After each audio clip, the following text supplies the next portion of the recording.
This watercolor riverbank uses a vertical number line to track the location of the wildlife above and below the water surface. But as this kingfisher hovers just above the surface, we hit a spatial problem. Wildlife rarely lands exactly on the whole integer marks. A simple line of integers leaves out the distances in between. It also struggles to describe anything moving across the water, rather than just straight up or straight down. To fix this, we will increase the map's resolution to see finer details, reveal the symmetry in its layout, and eventually stretch it across a second dimension.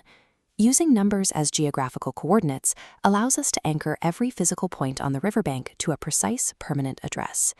Increasing the map's resolution requires us to look at the gaps. We take the empty space separating any two whole integer marks and slice it into smaller equal fractions. Take the mussel bed resting on the river bottom. It is not located at -1, and it hasn't reached -2. It sits perfectly in the middle. To pinpoint it, travel past -1 to that halfway mark. The mussel bed is at -1.5. For a drifting reed above water, divide the space between 0 and +1 into fourths. The reed sits 3/4 up at +0.75. This continuum ensures that any rational number, regardless of how many fractions or decimals it carries, has an exact, permanent home on the map. The surface stone sitting exactly at the waterline acts as our absolute zero, revealing the symmetry of the bank.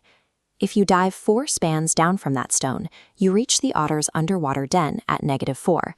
Treating 0 as a mirror reflects that downward distance of 4. Flipping direction lands on the heron's branch at +4. They are opposites. The heron asks, what is the opposite of 4? We write this with 2 negative signs. Those 2 flips through 0 return you exactly to your starting point. The first reflection takes you down to -4, and the second reflection bounces you back up to +4. An opposite functions as a spatial reflection, demonstrating that those negative signs serve as physical instructions for precise direction. To track wildlife moving along the bank, we need a horizontal line to measure left and right. Intersecting these lines at 0 creates a coordinate plane. Pinpoint the kingfisher 3 units right and 2 up, at address 3,2. Directly below, the trout is at 3, -1. Upstream and deep, the sunken root is -2, -3. This unified map relies on the same linear rules we already mastered. By combining horizontal and vertical directions, every location on the plane is accounted for. In this fully realized ecosystem map, every animal and natural feature now holds a specific mathematical address. We increased resolution to find fractions between integers, used symmetry to define opposites, and crossed our lines to build the coordinate plane. Positive, negative, fractional, and paired numbers all serve to capture the physical measurements of this environment.